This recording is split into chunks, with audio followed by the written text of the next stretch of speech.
certainly ways in which you can get an understanding of the basics. And it really is not as complicated as what sometimes techie people like me might make it sound. And so search engine optimization, or we like to call it search everywhere optimization, because it's not just the search engines anymore like Google.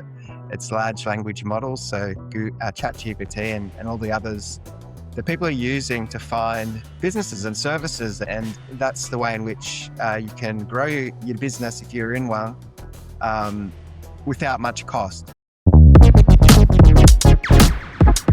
Welcome everybody back to another exciting show of the About That Water podcast, where we help the sandwich generation build strong financial habits so that they can talk about money, spend money, and enjoy their money with confidence. And today I have somebody who started an awesome business that really helps out everybody on the digital spectrum. And I have to say, you will not want to miss this one. So how you doing today, Wes Towers? Thank you for coming through.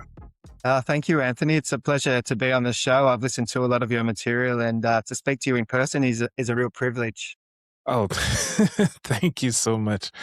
Because when it comes to doing this, I actually say that I do this for the one person that's listening, the one person that it could change a life for. And this ultimately what brings me to the mic every day and push out an episode at least weekly. Yeah. Well, it just takes one spark of idea or creative to be able to apply one idea or principle can change someone's life. So hopefully we can drop a nugget for someone somewhere along the line today. Yeah, I hope so too. Whether it be like 1 year later. Yeah. Something. Yeah. So let's go on and jump right into it. When it comes to SEO, which is a really big deal, we all hear about it. Some of us are still trying to learn it. Is there a way that we can learn it and apply it for free? Yeah, well, there's certainly ways in which you can get an understanding of the basics. And it really is not as complicated as what sometimes techie people like me might make it sound. And so search engine optimization, or we like to call it search everywhere optimization, because it's not just the search engines anymore like Google. It's large language models, so ChatGPT and all the others that people are using to find businesses and services. And that's the way in which you can grow your business if you're in one without much cost. So it's just taking the work or getting the foundations in place. So the basic principle to understand is they're all trying to do the same thing for the people using the tools, whether it be Google or ChatGPT or the others. It's to surface the very best information to answer the needs in which they're searching for. So you need to publish that content in a way in which they can find it and it can surface to the right people at the right time. That makes sense. And because of the way how AI is going, there's something called like a AAO, which is like the AI agent optimization. Yeah. Is that something you guys looking into as well? Yeah, all of it. So it's all kind of in a lot of ways the same principles, although there's nuance in all the different tools. And so sometimes we get lost in the different tools. But the problem with that is you can get really specific in one tool, how it's working right now, and it'll change tomorrow. So we take a more of a long-term view of where is it trying to go. And it's trying to, firstly, you need to build your website and your content strategy with a core message, a foundational message that you want to be known for. You want to figure out what you want to be famous for, is the way I like to look at it. So figure out those core messages and have that message consistent and reliably published online as far and as wide as you can. The things you can control are your own social media platforms, of course. That helps to a degree, but your website is the authority place. No matter if you have a small business or you're a personal brand, whatever it is, that's what your foundation is built upon, because it's the one area you control completely. So all the tools are using the information they can glean far and wide online, so that if there's consistency across your message throughout multiple locations, it's more trustworthy.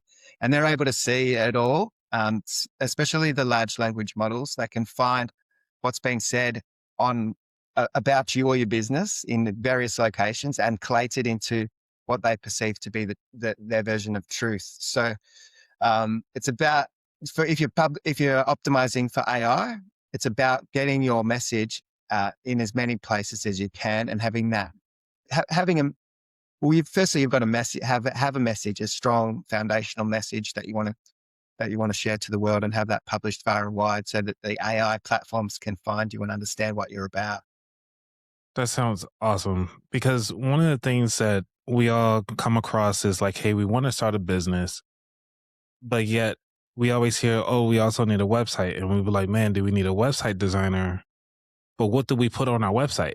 And it's like, well, start with the product. So what are the 5 things that everybody should have on their website for like great SEO?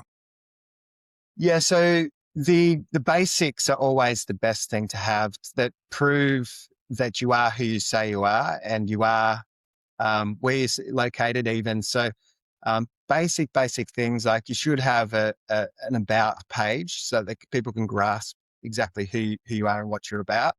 But also the contact information. Sometimes people leave, if they're a home-based business, they don't want to publish their exact home location, which is fine. But at least they should be publishing the city or the town in which they are located, because Google are looking for where are they located, where are they likely to be able to serve the community. So these basic foundational things, so they can, because you got to think about not just the humans who are reading your information, but that the AI that is reading it and understanding it, because they are large language models. They understand the language. So you need to publish the words, and they understand images to a large degree now too. I mean, AI can produce images where historically they couldn't, Google couldn't understand exactly what an image was back in the day, but now they can. So having all the basic information in there. So we work with a lot of trades and construction businesses. So having a services page with the various services that you work in, and if it's service by service on each separate page, it's easier for them to consume and understand those portions of content, because not all of your services or all of your products are suitable for everybody.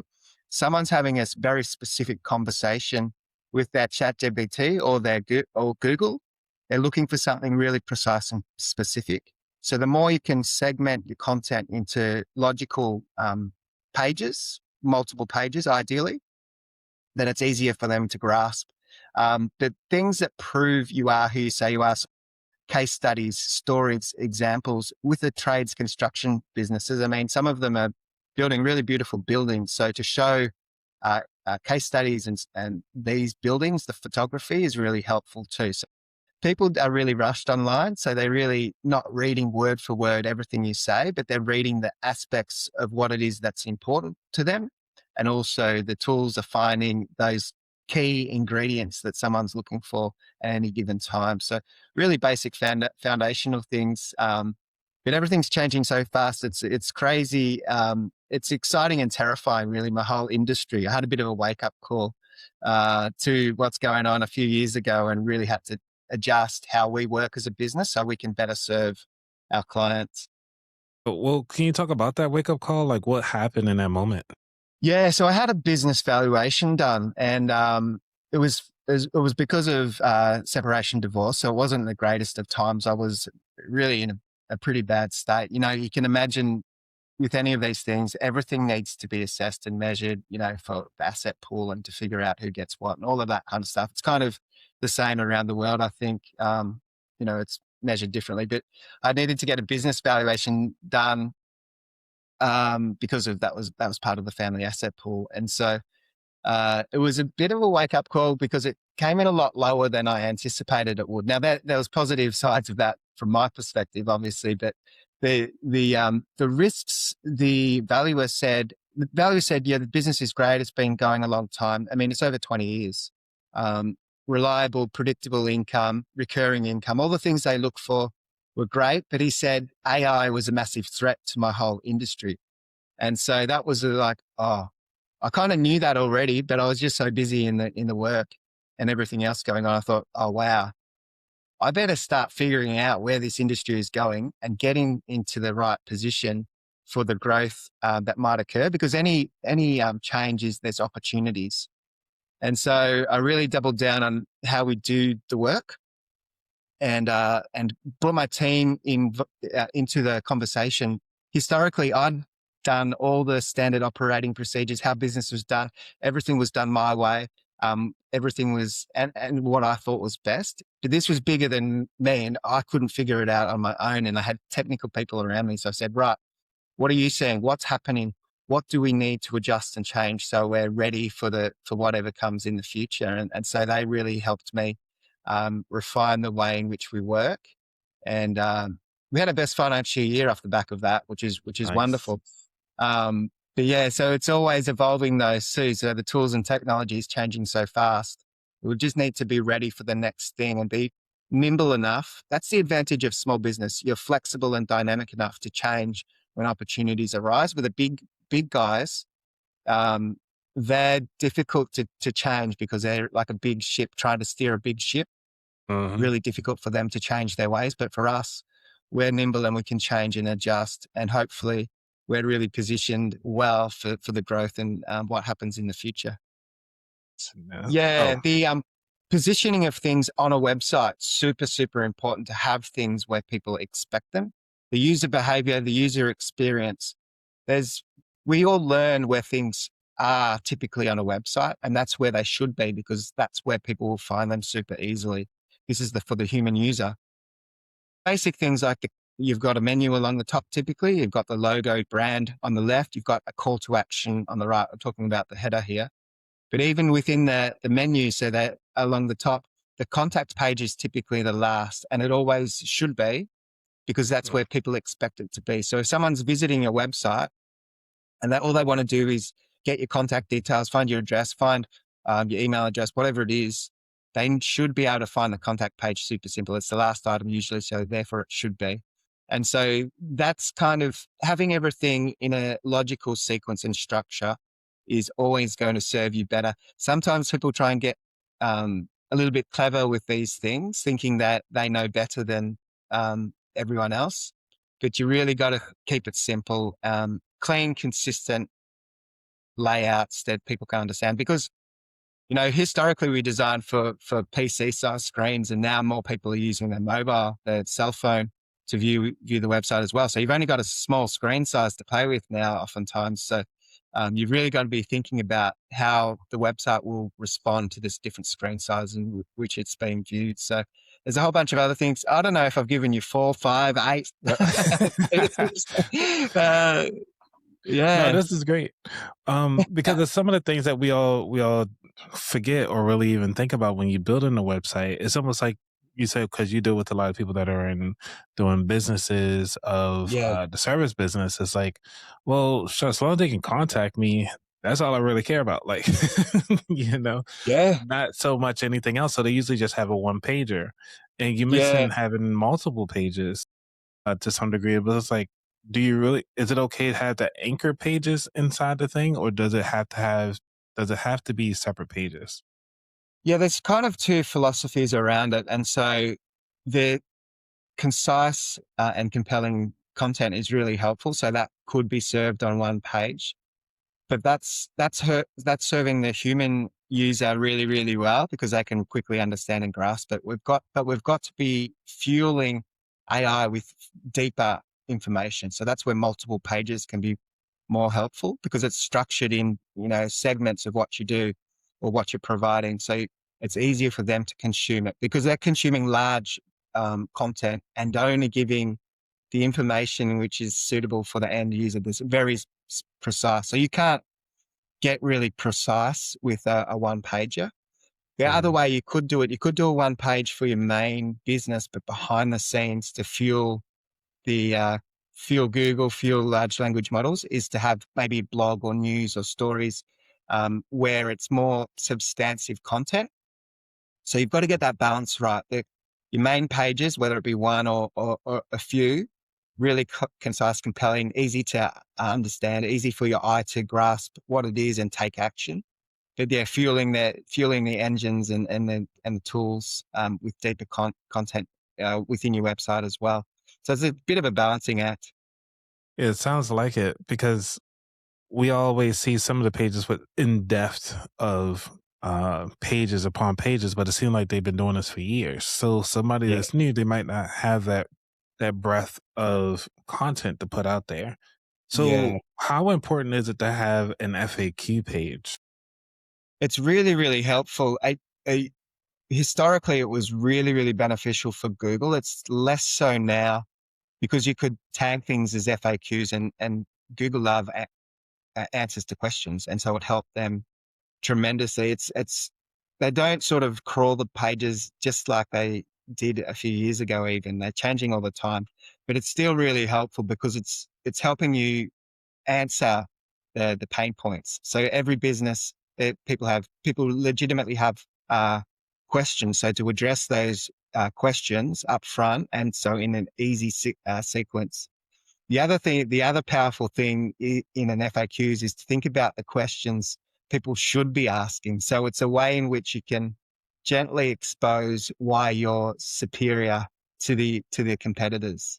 So it's questions they should be asking the competitors. So, it might be a point of difference that you have that you need to highlight. So maybe you've got a certain way of delivering the product, so it's always on time, for example. So the question should be around the timing. What's the timing we can expect? And it might be we provide a 30-minute window to deliver to be on site on your project, and then they're in their mind thinking, oh, they provide 30 minutes. What do the other competitors do? And they might be, giving a day window or something of that nature. So highlighting your points of difference in the FAQs is a really clever way of exposing what makes you unique and set apart, and the things people should be asking of their competitors as well.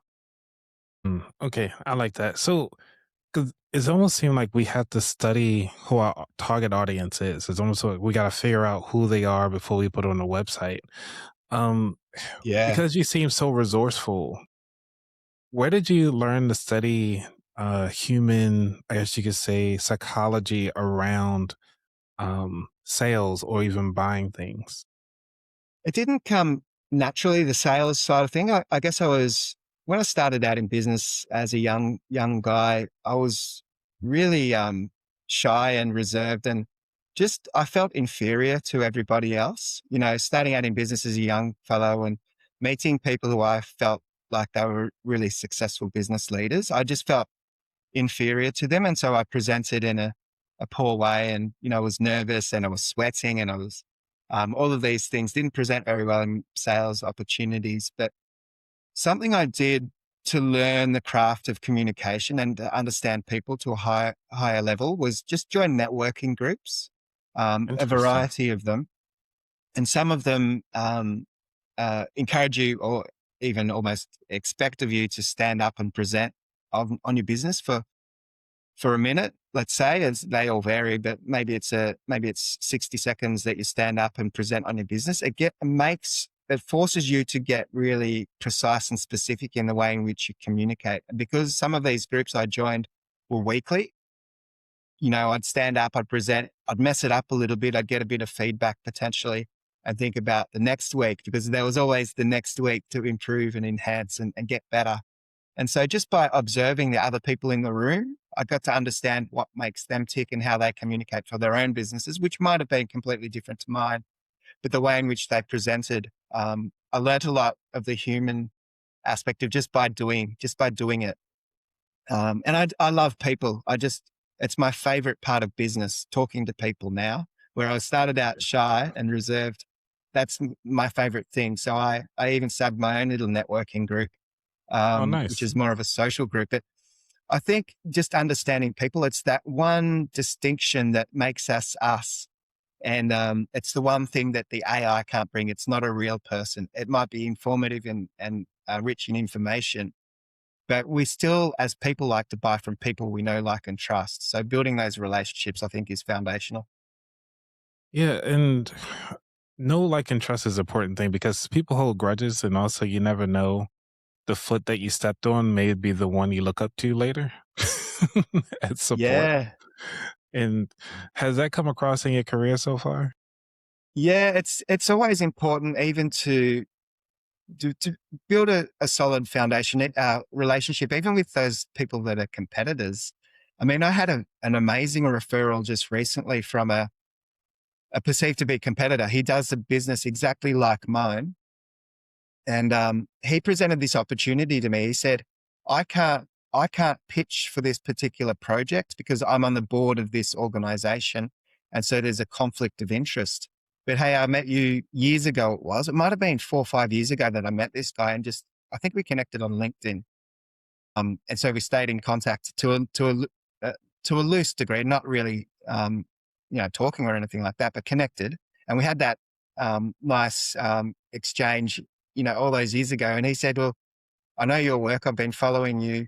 I think you do a great job of this project. I can't do it because of the conflict of interest being on the board, but would love for you to pitch. And so I haven't necessarily won that project yet. It's still coming through, but that's the power of just being a decent person Nice. with everyone you meet, Yeah. It would have been so easy just to ignore that guy. I think he's a competitor, not to speak to him and go to the next person. But we had a reasonable conversation, and years later it paid off. Nice. And because it gets us to think of the power of our voices and being true to our, I guess you would say, how can I say it? It's true to our mission and our purpose and what we're doing for our day to day. And going back to the beginning of our conversation of why do we do this in the first place? Yeah. So like what is your business is purpose? hard, man. Yeah. Yeah, sorry. Huh? Business Yeah. is hard. So you gotta find a way. You've got to be passionate about it because it's like a roller coaster. I mean, some days things go wrong and it's just so much stress. If you don't love what you're doing, there's no way you're going to stick it out. And therefore you're not going to get the financial rewards that potentially can come from business. I mean, the financial reward follows serving people and providing great value to people. So the more value you can produce for other people, the more financial reward you get. That's the benefit. And that's how you're rewarded in the long term. But to get there, it's a crazy roller coaster of stress and problems and overcoming challenges. And, life throws things at you sometimes that you just got to deal with. Yeah. And so that brings back to how important from a financial standpoint of having a good website versus one who doesn't. Like how much money are we leaving on the table because of that? Yeah, it could be huge, couldn't it? It's difficult to know exactly how much you're leaving on the table. But I mean, we had here in Australia, people can hear I'm an Aussie. We had a really big boom of the construction industry, and there was just an abundance of work for everybody. And therefore, businesses could get sloppy with their marketing overall. So their websites were terrible. The messages were wrong. They could even get sloppy returning calls because there was an abundance of work and more work than they could even facilitate. So the marketing got sloppy, the websites got really sloppy, but then things started to turn a little bit. And so businesses had to fight a little harder to get the work. And that's certainly where we're at now. I mean, there's cost of living problems and a whole bunch of things that are consistent around the world, it seems. So all of a sudden they're thinking, all right, we better get our website in shape because we need to position ourselves for the rough times that might be now or in the future. I think we've always got to think about safeguarding ourselves, even in boom times. Think about positioning yourself if things turn. So you're ready for opportunities and you're stable and you've got that predictable, reliable income. I mean, who knows how much money you're leaving on the table if you don't ready yourself in time for the changes that might occur in your industry. Yeah, it's something because we usually refer to as a PRI, the predictable, reliable income. I like Yeah, that. yeah, Uh, so for those of you who are listening right now, just trying to figure this jargon out, it's pretty much it. When you really spell out the terms, it's a lot easier. Everybody just throw it out yeah, there. yeah. That's Uh, right. I mean, just with with this day and age with AI, it's just a mass produce of content and information overwhelm. So I think it's really a time to really narrow in on exactly who you serve, what your ideal clients look like, who they are, what service offering do you provide or products do you give to them. If you can be really niched or niched and specific, it's easier to market to them because you know exactly where they are, where they spend their time, what they're likely to engage with. If you're too general, it's really difficult because it's just so far and wide, and it's hard to market to everybody. Where every smaller business has a distinct advantage because they can get more granular and focused on a certain type of person that they want to work with. And it's more enjoyable as well because you get to pick who you're working with. Because I was researching your story, and one of them that stuck out the most was when you actually took a gander and took a chance on a dating website. can you Oh talk about yes, that? yeah, man. You're bringing up trauma. I'm going to have a trauma meltdown here. Yeah. So for the people listening, a Right. dating website. Now, I did take a chance on a dating website. It wasn't me joining the website, but it was me building the website, I suppose. So yeah, so it was quite a number of years ago now. I had a small team of developers with me at this stage, but it was still early on in the business. And my lead developer, I could see he was getting bored with the work that he was doing. Hmm. So, and this opportunity came up to do a website for a dating company. It was before Tinder and all of those types of apps. So people would join these websites, pay membership and connect and all that kind of stuff, and a whole bunch of other sophisticated stuff this site needed to do. I didn't know how to build this website. It was too complicated for me. I'm a graphic designer by training, but my programmers are the technical people. And I said to this guy who I felt was going to leave me, he was great worker. I didn't want him to leave. I said, "Hey, this opportunity, do you know how to build it?" He said, "Yeah, of course." I said, "Well, can you put the proposal together? Because I have no idea." He said, "Yeah, sure. I put in all the scope of works and everything, and I put it together." I presented. He did that. I presented it. We won the work, and a couple of weeks into the project, he quit. I mean, this was a project that was Oh. going to take months, and so all of a sudden, I had this project to deliver upon, which I had no idea how to do. Mhm. So, man, sleepless nights and burning the midnight hours and figuring it out. We delivered.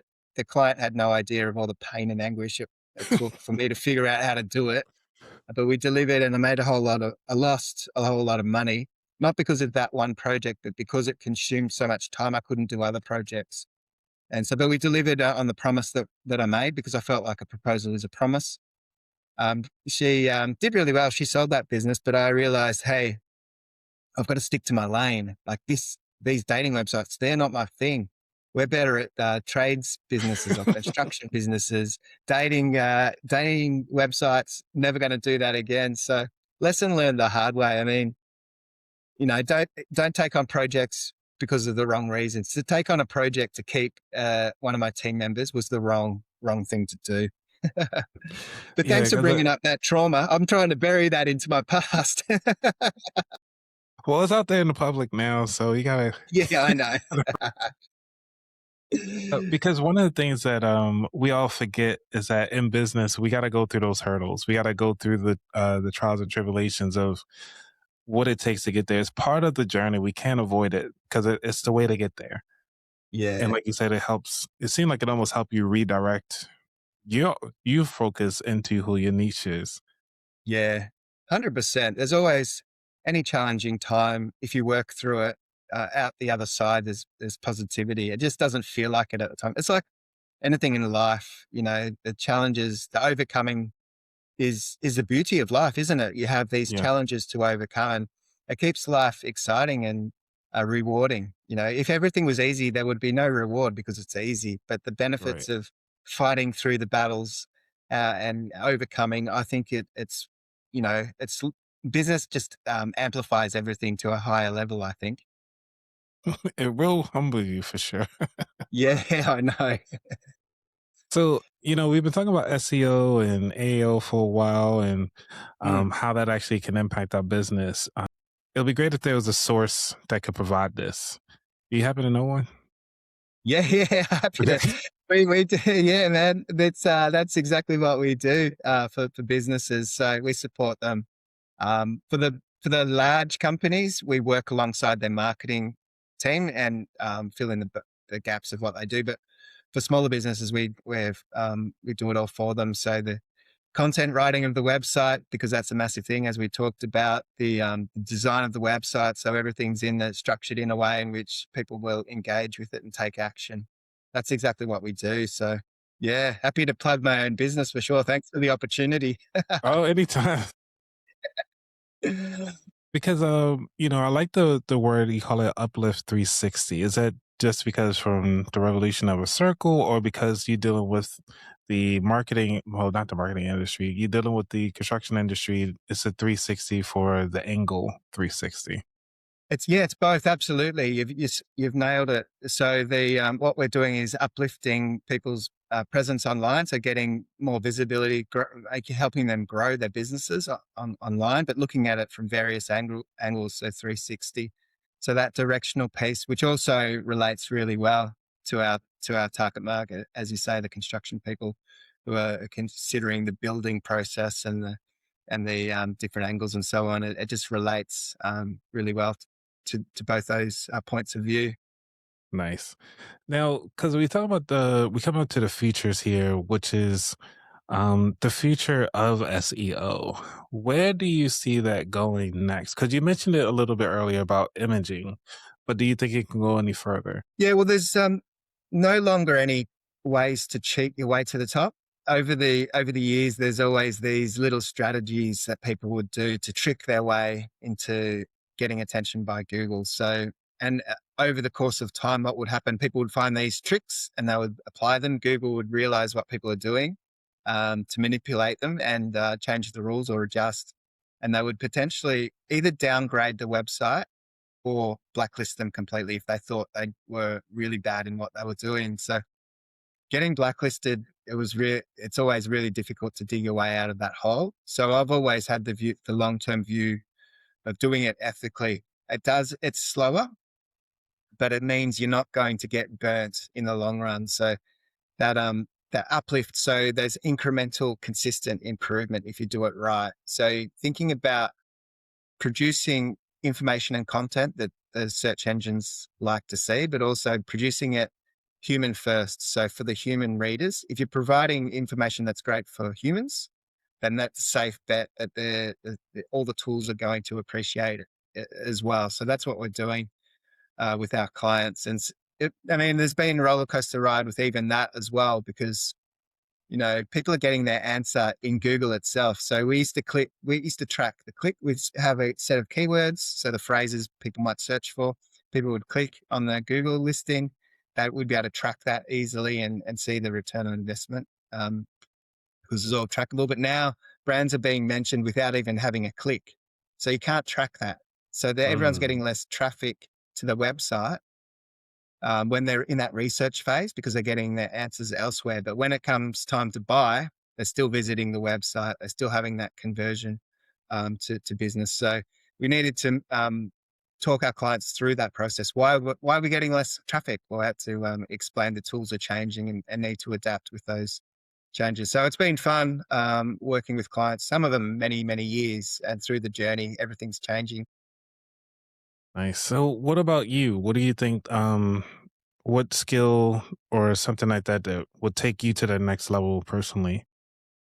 Yeah, so well, for me, I've been thinking about new ways of producing content, and that's why I've been involved more so with podcasts just like this one, because the collaborative effect is powerful. So it's you and I creating a piece of content which is hopefully valuable to a whole lot of people, and then sharing it to our worlds, our networks. And so you're multiplying your effectiveness, because it's not just you or your business creating the content, it's a duplication of that. And so the reach is so much further. And all the large language models love that, because all of a sudden it's published everywhere. It might be on the podcasting platforms. It might be repurposed into reels for social media. It's one piece of valuable content that's longer form, like a podcast is. Can be repurposed in so many ways, and all the tools love it. So that's why I'm personally involved. Firstly, I love doing it, so that's a great advantage. But secondly, it's powerful for what we're trying to achieve for our clients. So I'm modeling that, encouraging our clients to do the same. Mm. So what will be I mean, we talked about the multiple use of a podcast and getting on them for businesses to do that.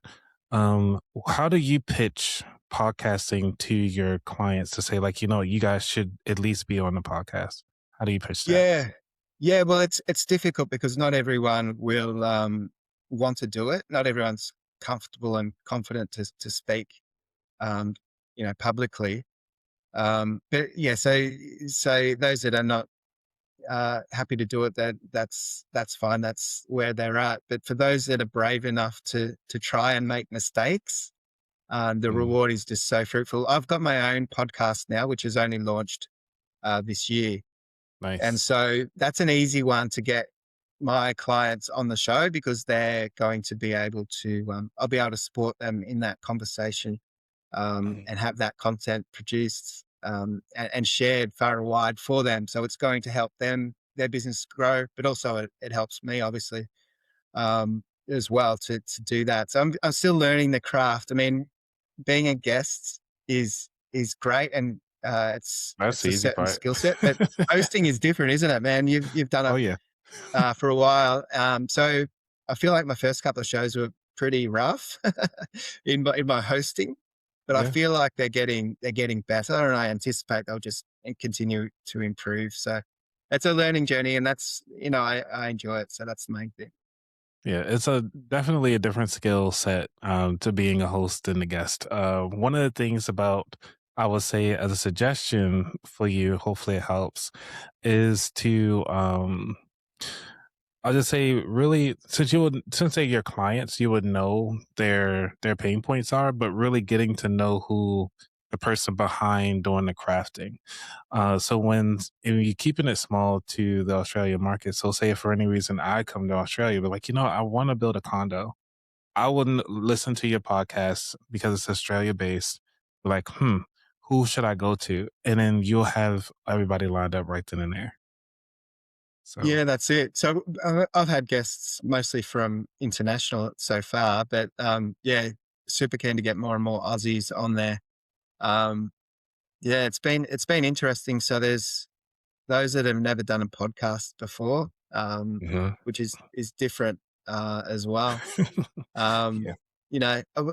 the thing I've kind of figured out was the first few I probably jumped straight into the recording piece right away, Okay. which was the wrong thing to do. Now I try to help them just relax and have a natural conversation, getting in a bit of flow of conversation, having a bit of a joke as well to help Yeah. lighten them up a little bit.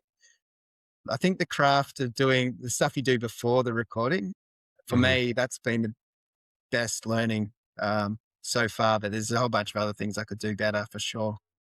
Yeah. Well, hopefully mine was a good template. I do help out a lot of new people that come onto my show are new to being a guest. So Yeah. it's just over the years of working with a lot of new people. So I was just, like you said, just keep it conversational. Don't do any gotchas. Just keep it, Yeah. just doing them. Everybody likes to talk about themselves. So this is Yeah. perfect. Yeah. The thing and maybe you've got some tips on this. The thing I find it really hard to, and I'm probably doing it to you a bit, talking way too long. And then you've got a whole bunch of questions. And by the time they've finished their long spiel, you've forgotten what the questions were because there's so many. Yeah. Um, yeah, Well, the tip that's for good. that is keep your questions under 20 seconds. And Mm, once you do that and master that, it makes life a lot easier because remember, it's about the guest, not you. yeah, yeah. Yeah, that's a good way of looking at it. Yeah. Yeah. Yeah, I mean, it perfect. took some time.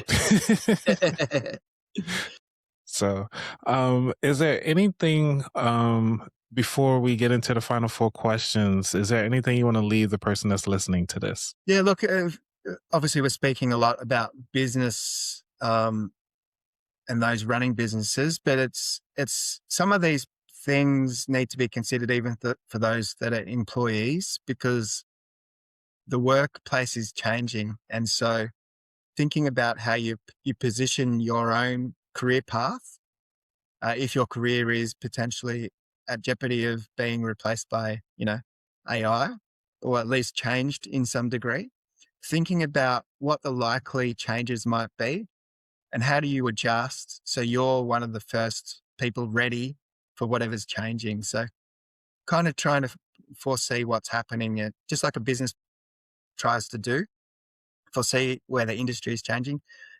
Individuals need to think about that as well for their own journey, and so they can be in a really great career path and really profitable.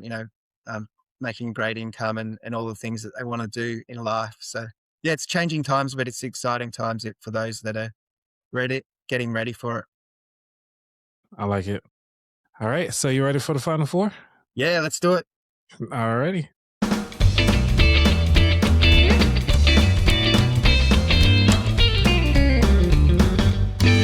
Question 1. What does wealth mean to you? Yeah, it's changed a lot, but these days it's more freedom than anything else. Initially, wealth was just about money. I mean, when you haven't got enough money, that's an overwhelming realization that, hey, I just need more of that. But yeah, when you've got that sort of settled to a large degree, then wealth for me is the freedom to do what I want to do when I want to do it, and spend the time where I want to with family and kids and so on. That's good. Number 2, what was your worst money mistake? The worst mistake was when I was still just a teenager. I got this hot tip to buy some stock in the share market, and it was a friend of mine working at this company, and he gave me this hot tip. So all of my savings, I was just a young kid, all the savings from birthday, pocket money, all these things, I put into this one stock, and it crashed overnight. So lesson learned the hard way. If something sounds too good to be true, it probably is, possibly is at least. So Man, okay. Yeah, that do you invest now because of that?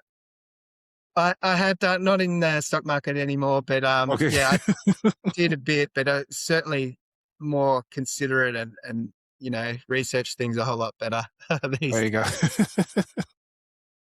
Love it. Number 3, is there a book that inspired your journey or changed your perspective? Yeah, the best book that I read was The 4-Hour Workweek by Tim Ferriss. So it just changed the paradigm a whole lot. You got it on your bookshelf, have you? Of course. Yeah, love it. Yeah, it's so powerful, isn't it? Is it one of Yes. your favorites? It is up there as far as the top ones, yes. Yeah. Because I like the E-Myth one. That's my Oh, my yeah, top that's the one. other one, Michael Gerber. I listened to that one, the Audible. I love the story in it, Sarah and her journey of and so on. I love the way in which that was written too. But yeah, 4-Hour Workweek just changed my understanding of time and creating income, and the power of not connecting work with 40 hours a week. You don't necessarily need to work 40 hours a week to create the income in which you want to live a meaningful and successful life. I like that. I might have to do a just another standalone clip, me talking about the 4-hour work week. Yeah, it's brilliant, Like, isn't it? yeah, And it's funny too. It's such a nice read. Some of the storytelling in there is brilliant. yeah, I like it. Number 4, what is your favorite dish to make? Yeah, well, here in Australia, we love a barbecue, and Mhm. I love the lamb chops. So, although I've started cooking them in the oven because it's just easier and less mess, but and they're coming out just as nice. So I love a lamb. Do you eat lamb over there? Yeah, not everyone in the world does, but yeah, I love it. Yeah, nice fatty piece of lamb. Nice. Do you put it with like any sides or anything like that, or just straight lamb? Oh, yeah. Just I keep things fairly healthy, so just some vegetables usually. Maybe some fries if I'm not so healthy. Right. Nice. Well, this is the very last question of the show, which is where could people find out more about you? Yeah, and you dropped it a little earlier with the company uplift360.com.au. That's our company website, so we can do strategy calls. You can book them right there. Awesome. And this has been so much fun, Wes. Man, I can't wait to see where you go at within a year, and definitely see if you actually pivot just a little bit. utilizing some AI and so forth. But I'm sure there's a lot of companies out there that still need better websites. So Yeah, 100%. Yeah. yeah. Thanks so much for the opportunity. It's been a great conversation. Certainly going to learn a lot, even from the hosting side Oh of yeah. things, from how you do it. Yeah, for sure. Yep. All right. So the person that's listening to this, please make sure that you go ahead on and like, subscribe, share, listen to this on Apple, Spotify, or wherever you're listening to this, and just leave a comment. This does help me create more content for you, but also might be able to just bring Wes back on to kind of do a deeper dive into whatever project or question that you have. So with that, I want you to be safe. We out. Peace.